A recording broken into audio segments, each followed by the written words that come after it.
আসসালামু আলাইকুম, সবাইকে স্বাগতম জানিয়ে শুরু করছি গ্রাফিক ডিজাইন নামের আজকের টিউটোরিয়াল। আজকে আমরা দেখব কিভাবে আমরা এই টি-শার্ট ডিজাইনটি করতে পারি। এই মাঝখানে মানুষের মাথার আকৃতির ভিতরে যে লেখাগুলো দেওয়া আছে, এই ডিজাইনটা কিভাবে করবো সে বিষয়টা আমরা আজকে দেখব। চলুন ভিডিওতে দেখা যাক। তার আগে একটা কথা বলে নিই, আমার চ্যানেলে যারা যারা নতুন ভিডিও দেখতেছেন তারা প্লিজ চ্যানেলটিকে সাবস্ক্রাইব করে রাখবেন এবং পাশে থাকা বেল আইকনটিতে ক্লিক করে রাখবেন, যাতে আপনারা আপডেট পেতে পারেন। সবার প্রথমে আপনারা টিউটোরিয়ালগুলো দেখতে পারেন, সেই জন্য পাশে থাকা বেল আইকনটিতে ক্লিক করুন। আর ভিডিওটি আশা করি শেষ পর্যন্ত দেখবেন। আশা করি আপনার জন্য অনেক কিছুই শিক্ষণীয় থাকবে এই ভিডিওতে। এবং ভিডিওটি শেষ পর্যন্ত দেখার পর যদি ভালো লাগে ভিডিওতে একটি লাইক করবেন, কমেন্ট করবেন এবং শেয়ার করে দেবেন। চলুন ভিডিও শুরু করা যাক। প্রথমে আমার যেটা করতে হবে, এখানে দেখা যাচ্ছে মানুষের মাথার আকৃতি, তো এখানে একটা মানুষের চেহারা আমার সর্বপ্রথম লাগবে। সেজন্য আমি যেটা করবো, আমি এখান থেকে গুগলে সার্চ করে মানুষের চেহারা নিয়ে নিই। আমি দেখি ম্যান ইমেজে HD দেখার পর আমি ইমেজে যাই। ইমেজে আমি এখান থেকে যে কোনো একটা ছবি চুজ করি, আমি এটা নিই সুন্দরভাবে এটাতে। তো এই ছবিটাকে আমি এখান থেকে কপি করে নিলাম। আপনারা সেভ করে রাখতে পারেন কম্পিউটার। আমি সেভ করলাম না, আমি কপি করে নিলাম। এখানে যাই, Ctrl+N দিয়ে নতুন একটা পেজ নিই। এখানে রেজুলেশন 300 করি। ওকে, এখানে ওকে দিয়ে দিই। তারপর আমাকে যেটা করতে হবে, আমি এখানে Ctrl+V দিয়ে ইমেজটা পেস্ট করে দিলাম। এখন আমি যেটা করবো, সিলেকশনকে ক্লিক করে এখন আমি এটাকে সিলেক্ট করবো, ইমেজটাকে সিলেক্ট করবো, শুধুমাত্র ফেসটাকে নিব, বাকিগুলো আমি বাদ দিয়ে দেবো, বাকিগুলো আমার দরকার নেই।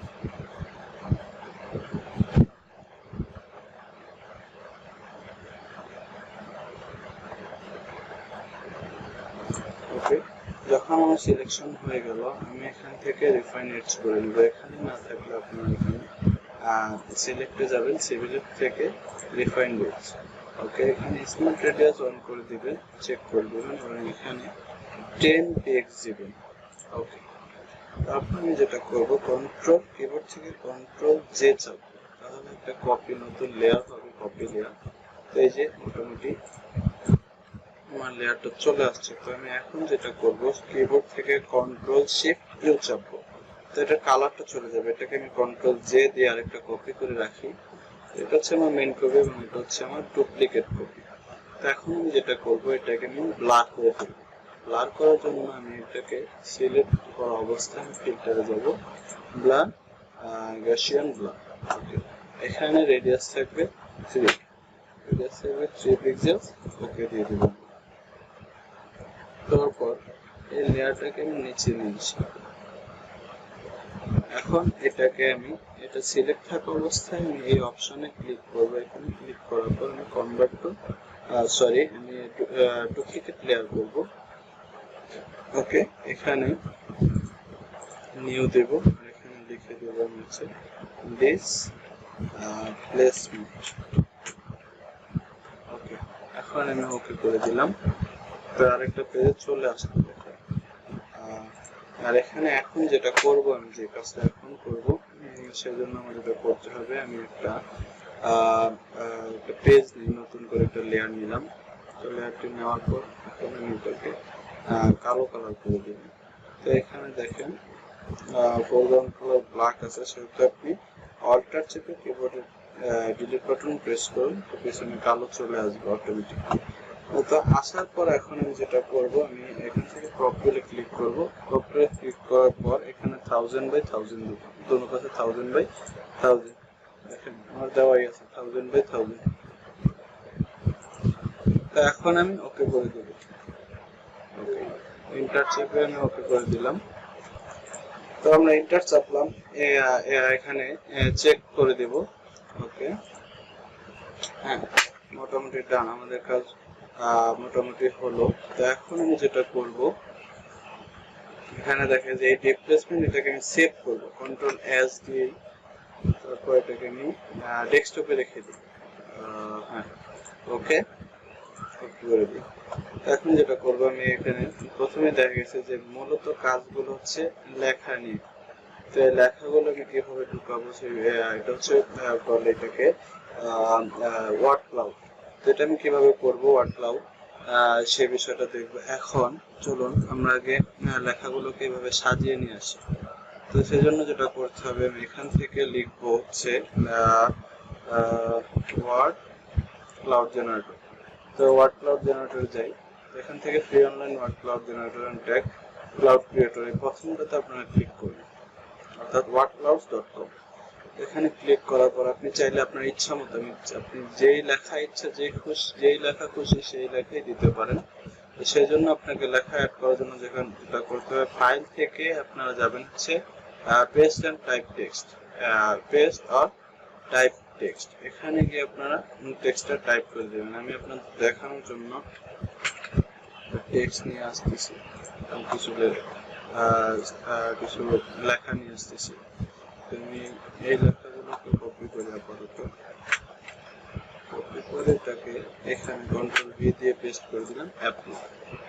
ওকে, এখন আপনারা যদি চান যে সাইজ চেঞ্জ করবেন, তো এই যে এখান থেকে রেজুলেশন চেঞ্জ করে দিতে পারেন, কোনো সমস্যা নেই। তারপর হচ্ছে ওয়ার্ড লিস্ট আছে, গ্যাপ সাইজ, এগুলো দরকার নেই। আপনারা শেপ চেঞ্জ করতে চাইলে পারতেছেন। দেখেন এখানে এই শেপটা দেওয়া আছে, দেখেন এরকমই দেখাচ্ছে কিন্তু মাঝখানে খালি। হ্যাঁ, তো আপনি চাইলে প্লাসের শেপটা দিতে পারেন, দেখেন এখন প্লাসের মতো আসবে। তো আপনি যেই শেপ ইচ্ছা সেই শেপ দিতে পারেন। আমি এখানে এই শেপটা ইউজ করি। এই শেপটা নেওয়ার পর আমাকে যেটা করতে হবে, আমি সবগুলো কালারকে আমি একটা কালারই করবো। ব্যাকগ্রাউন্ড যেহেতু কালো, দেখেন ব্যাকগ্রাউন্ড কালার চেঞ্জ করার জন্য যে এখানে দেখেন ব্যাকগ্রাউন্ড, এই কালারটা চেঞ্জ করার জন্য মনে করেন আপনি রেড কালার করতে যাচ্ছেন পুরো ব্যাকগ্রাউন্ডটা, তো এখানে রেড দিয়ে দেন, হ্যাঁ রেড দিয়ে অ্যাপ্লাই করে দিন, সরি দেখেন ব্যাকগ্রাউন্ডটা লাল হয়ে গেছে। এভাবে আপনি কালার চেঞ্জ করতে পারেন। তো আমি এখানে সাদা ব্যাকগ্রাউন্ড রাখি, আর হচ্ছে লেখাগুলোকে আমি কালো করে দিব। লেখাগুলো কালার চেঞ্জ করার জন্য যে এখানে দেখেন, ধরেন আমি একটা কালার, এই শুধু কালো আমি রাখবো। এখন অ্যাপ্লাই করি, দেখেন সবগুলো লেটার কিভাবে কালো হয়ে গেছে। তো এখন আমি যেটা করবো, এখন এটাকে আমার সেভ করতে হবে। সেভ করে ফন্টও চেঞ্জ করতে পারেন, চাইলে ফন্ট স্টাইলও চেঞ্জ করতে পারেন। এখানে এক একটা ফন্ট এক এক রকম আসতেছে। আপনি আপনার যে ফন্ট ইচ্ছে সেই ফন্টই ব্যবহার করতে পারেন, কোনো সমস্যা নেই। আমি আপাতত এই ফন্টটাই ব্যবহার করি। তো এখন যেটা করবো, আমি ফাইল থেকে সেভ করার জন্য ফাইলটি সেভ এস পিএনজি করে নিব। ওকে, ওয়ার্ড ক্লাউড, ওকে, সেভ করে নিই। আমার এটা সেভ হয়ে গেছে। তো আমি এখানে চলে যাই, এখানে যাওয়ার পর আগেরগুলোকে আমি ডিলিট করে দিই। এখন আমি এটাকে নিয়ে কাজ করবো। তো এটা আমি ফটোশপে অন করি, একটা ড্র্যাগ করে নিয়ে আসি ফটোশপে।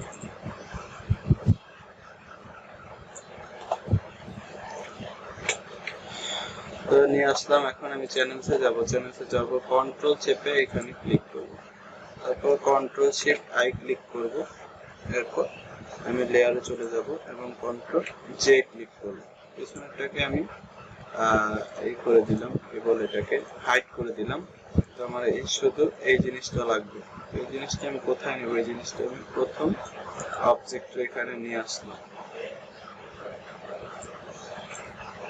আনার পর এখন যেটা করতে হবে, এটাকে আমি উপরে উঠে দিই, একেবারে উপরে রাখি। এখন আমি এটাকে একটা আগে কপি করে রাখি, কন্ট্রোল জে। তো এটাকে আমি একটাকে হাইড করে দিই। এখন আমরা সর্বপ্রথম যেটা করবো, এটাকে আমি কন্ট্রোল টি দিয়ে ট্রান্সফর্ম টুল অন করবো, কন্ট্রোল টি, সুরক্ষার অবস্থা কন্ট্রোল টি। ওকে, এটাকে ছোট করি, আপনার ইচ্ছা মতো ছোট বড় করতে পারেন, কোনো সমস্যা নেই।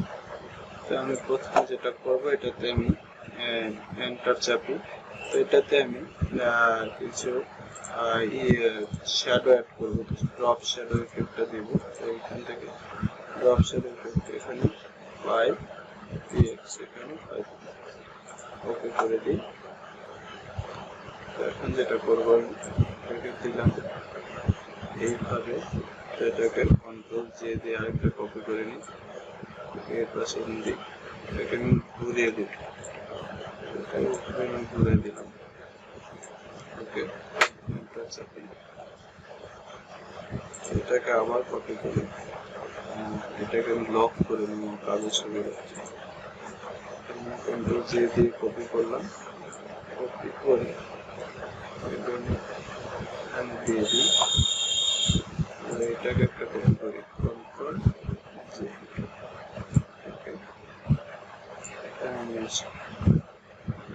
আবার কপি করি, কন্ট্রোল জে,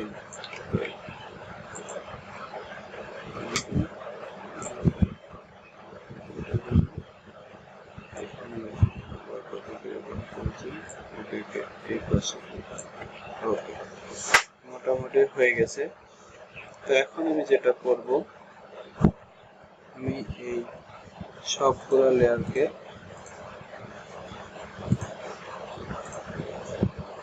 সিলেক্ট করছি, সেজন্য যেটা করতে হবে, এটাতে ক্লিক করে আবার একবার নিচেটা চলে আসে, শিফট চেপে এটাতে ক্লিক করে কন্ট্রোল জি দিয়ে এগুলোকে গ্রুপ করে নিই। গ্রুপ করার পর এটাকে আমি এখানে যাব, অপশনটাতে যাওয়ার পর আমি হচ্ছে যেটা করবো, convert to smart object. Smart object হয়ে গেল। এটাকে আমি আবার কন্ট্রোল জে দিয়ে একটা কপি করলাম এবং এটাকে আমি হাইড করে রাখি, নিচেটাকে হাইড করে রাখি। তো এখন যেটা করবো, আমি ডিসপ্লেস করবো। ডিসপ্লেস করার জন্য এটাকে সিলেক্ট করা অবস্থায় সিলেক্ট করে আমি এখান থেকে ফিল্টারে যাব, ফিল্টার থেকে ডিস্টোর, ডিস্টোর থেকে ডিসপ্লেস। এখানে দেখেন হরিজন্টাল স্কেল 10 থাকবে, ভার্টিক্যাল স্কেলও 10 থাকবে, ডিসপ্লেসমেন্ট ম্যাপ থাকবে, ডিসপ্লেসমেন্ট ম্যাপ থাকবে স্কেচ টু ফিট, আর এখানে থাকবে আনডিফাইন্ড এরিয়াস থাকবে রিপিটেড পিক্সেলস। ওকে দিয়ে দেন। এখন যে ডিসপ্লেসমেন্টের যে ফাইলটা আপনি সেভ করছেন ওটাতে ক্লিক করে ওপেন করে দেন। দেখেন ডিসপ্লেস হয়ে গেছে। তো ডিসপ্লেস হওয়ার পর এখন আমি যেটা করব, এটাকে আমি হাইড করে দিই। হাইড করার পর কন্ট্রোল চেপে এটাকে আমি সিলেক্ট করব। সিলেক্ট করে এখন যেটার সাথে মাস্কটা করব সেটাতে আমি ক্লিক করব, করে এখানে মাস্ক করব। এখন দেখা যাচ্ছে না যে এটার জন্য, এটা অফ করে দিলাম, তো দেখেন দেখা যাচ্ছে। তো এখন আমার যেটা করতে হবে, জাস্ট আমি এইটাকে কন্ট্রোল জে দিয়ে একটা কপি, সরি কন্ট্রোল জে দিয়ে একটা কপি করি, এটাকে আমি স্মার্ট অবজেক্ট বানিয়ে দেবো, কনভার্ট টু স্মার্ট অবজেক্ট। দেখেন হয়ে গেছে। নিচেরটাকে আমি হাইড করে দিই, দেখেন হয়ে গেছে। তো এখন কথা হচ্ছে এটা আমি টি শার্টে অ্যাড করবো কিভাবে। দেখা যাচ্ছে ওইখানে আমি যে ছবিটা দেখাইছি এটা এভাবে কিভাবে অ্যাড করবো, সেটা হচ্ছে আপনি মক আপ করবেন। মক আপ করার জন্য আপনাকে যেটা করতে হবে, প্রথমে মক আপ ফাইলটি আপনি ওপেন করবেন।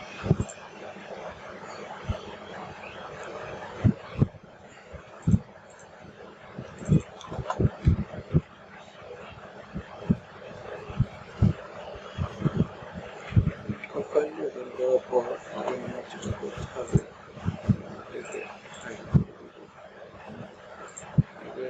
হোয়াইট টি শার্টে আগে এখানটাতে ডাবল ক্লিক করবো,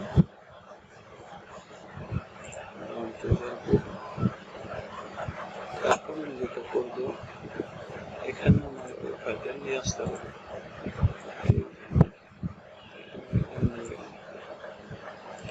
যাওয়ার পর আগের শট আমি ডিলিট করবো,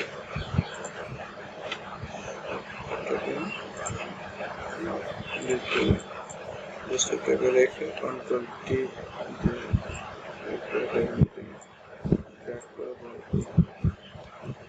চাইলে এই কালারও রাখতে পারেন।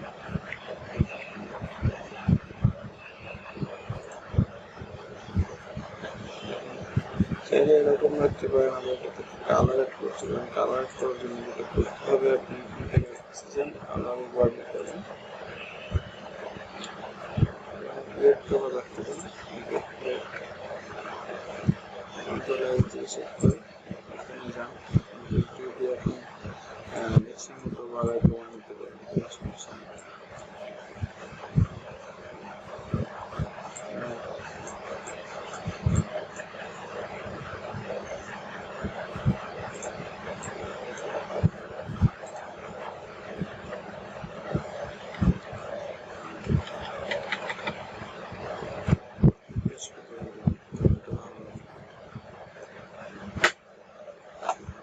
পাশে ঠিক এরকম ব্ল্যাক টি-শার্ট প্রিন্টে ডাবল ক্লিক করবো, এখানে এইটা নিয়ে আসবো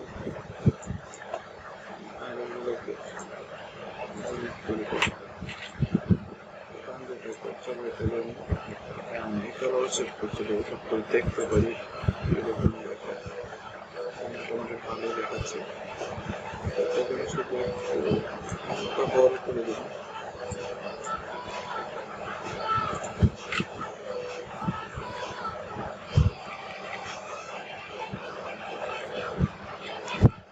হয়ে গেছে। তো এভাবে আমরা আরো সুন্দর সুন্দর এই থিওরিটাকে কাজে লাগিয়ে আরো সুন্দর সুন্দর আমরা ক্রিয়েটিভ টি-শার্ট ডিজাইন করতে পারি। এভাবে আপনারা যদি আমার ভিডিওটি পছন্দ করে থাকেন, ভিডিওটিতে একটু লাইক করবেন, এবং ভিডিও থেকে যদি উপকৃত হয়ে থাকেন ভিডিওটি লাইক করবেন, কমেন্ট করবেন এবং শেয়ার করে দেবেন। আচ্ছা, আমার চ্যানেল যদি নতুন থাকেন চ্যানেলটাকে আবার বলছি সাবস্ক্রাইব করে দেবেন। সাবস্ক্রাইব করে পাশে থাকা বেল আইকনটিতে ক্লিক করে দেবেন, তারপরে আপনারা সর্বপ্রথম টিউটোরিয়াল ভিডিওগুলো দেখতে পাবেন। ধন্যবাদ সবাইকে ভিডিওগুলো দেখার জন্য।